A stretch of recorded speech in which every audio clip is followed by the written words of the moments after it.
My fellow Decepticons, it is I, Starscreamsalot here, coming back at you today with another video, and today we are taking a look at NECA Tokyo S.O.S Godzilla, from the movie Godzilla Tokyo S.O.S. Sorry I missed yesterday's video. I kind of forgot. I was pretty busy, just with stuff in general. But I'm back, and I should probably be returning to a regular schedule, hopefully, if my time allows for it. Don't think I have anything else to say. Then let's begin, shall we? Starting off with this figure's head sculpt. This is a very, very nice looking head, with some really nicely painted eyes, even if they're not really that good from a front view. From a side view, they do look really, really nice. You can see all the scales, all the little spikes in his ears, all those little wrinkles and stuff, his nose. And he's got these really nicely painted teeth, even if they've kind of worn a bit over time. It's whatever. And this really nicely painted mouth, which is this kind of magenta-ish color, I want to say. Which I do think works really, really well. Looking at his chest, you can see it's this really nice kind of flayed out spike, which, to note, this whole little section right here up to his head, this is like a completely separate piece. It's like rubber.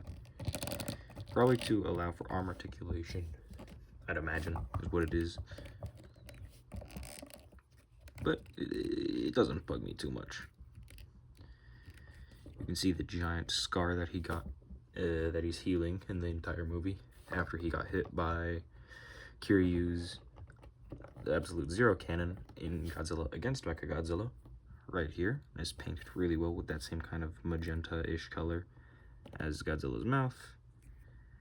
I don't think there's much else to say there. Throughout the rest of his body, it's pretty much just this same kind of grayish black color, just for the rest of everything. But you do get these nice, like, kind of brownish paint for the claws, which are really, really nice. Like, they've kind of worn over time, but they still do look good. Like, from the front, you're not really gonna see any of that paint wordage. If it'll focus on his hands, please.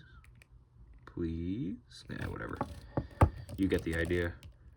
There it goes, focused. It doesn't really bug me, though. On his legs, more of the wrinkles, more of the scales. That same color on his toes. Really, really solid. Just all the way through.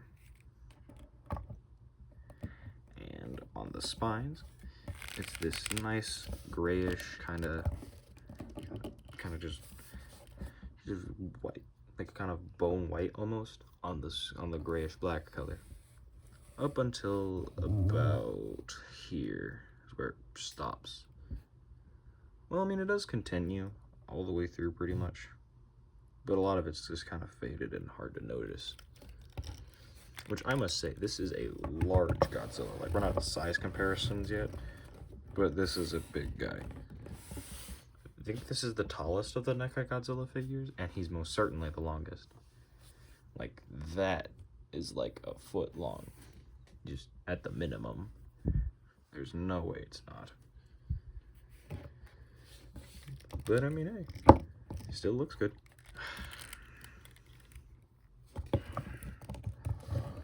And I'm gonna take a moment to just really, like, say how much I really love this design. It's one of my favorites out of any Godzilla movie, like up there with Shin, Heisei eras, -1s. I like pretty much every Godzilla design, if I'm being honest. But this one stands out to me for, like, just having these cool spines. Like, these are some of the coolest spines Godzilla's ever had in movie. Yeah.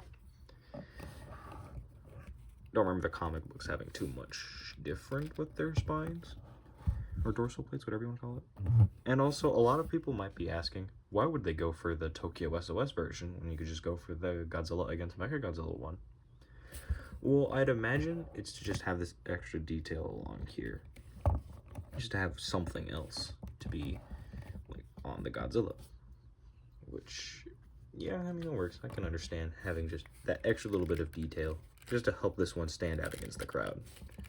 Because you're not buying it, you're not just gonna get any old toy from Godzilla against Mechagodzilla. No, this one's special. How many toys from Godzilla Tokyo S.O.S can you name? Like, there's this one. I think there's a Movie Monster Series one. That might be it, if I'm being honest. There's probably one of Monster Arts, if I'm being real, but I don't follow that one. I would like to, but I don't. And I don't really have much else to say with his paint and his details. Like, other than all these spines just look really nice. Like, NECA really knew what they were doing when they were making these, like, textures and stuff. It just looks like the suit come to life, pretty much. So I do suppose now we can get into the articulation, shall we? The head is on a ball joint, so you get all the ranges of motion, all the way around. Just kind of rotation, just kind of like up that far, down that far. Mouth opens about that wide, closes. This piece does move, but it's like not very well. It's kind of bumping the just everything. His arms are on ball joints, so universals pretty much. Well, not universal because, well, no, it does get universal. Yeah, universal ranges pretty much. Bend at the elbow, not a deep bend, but a bend. And then a rotation and a hinge at the wrist, and then a hinge at the fingers. Ab crunch. And he just kind of goes back. Rotation all the way around. At the waist, legs can kick forwards all the way around. Although that really does not feel good. I would not try that.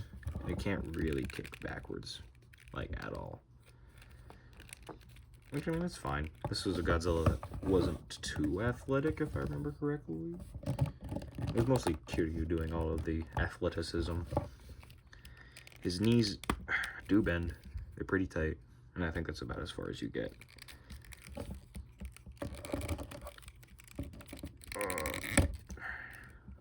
Well, they do bend a bit forwards. I just like to kind of keep them in their neutral position. And then the ankles are on a ball joint. You get all your motion. Just in general. It's just general ball joint motion.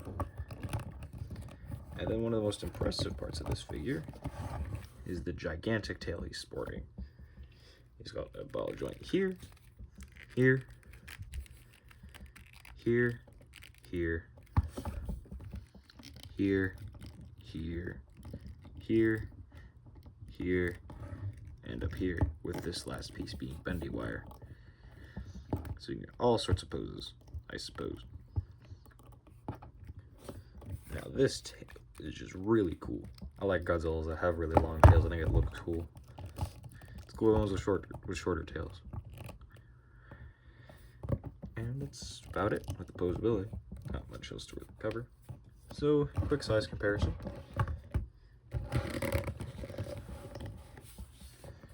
Here is Godzilla. Here is Earthrise Starscream. Just for a little comparison. No. Comparison. He's about 7 inches tall when he's standing up fully. So this is a big Godzilla. Like, this is really nice. I like this figure a lot. But with that, I do want to get into my one big issue with this guy. And it would be that the connect on this ball joint, this hole is not very good. Like, yeah, it'll survive a little shake. It's like, if you're trying to pose this, oh, look at that, it came off. Again, my stop motion, which I did last video. If you didn't check that out, please do check that out. It's not very good. I didn't edit it, didn't do anything. It's whatever. Kind of just to get me back in the feel for stop motion. A test, if you will. Anyways, this tail is pretty annoying to deal with. Like, it'll pop off after just a few little rotations. It just does not like to stay in just at all, which is really unfortunate. So it's either you keep it just on the ground where you're not really going to be moving it, or you just try your absolute hardest to keep it from falling off, which I did in my stop motion. But I mean, with this just being a large tail, this also has to carry a bit of weight to it. Just all of this. I mean, yeah. I don't think it's such an issue. It's just, it kind of is annoying when you're just animating with this guy or just messing with him, like I like to do with my figures. It's just really annoying at times. And with that, oh, and another thing, because this guy's pretty big, you do have to be just kind of careful with where you put him. You are gonna need like a nice bit of shelf for this guy, just because of how he is. But I don't mind. When it's a figure that's this good, there's not too much to say. But he rocks. So if you enjoyed this video, please like, subscribe, ring that notification bell if you wish, do all that shebang and sheboggle, and all that.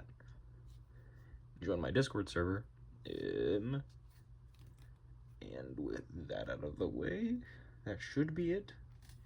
And I will see you next time. Goodbye.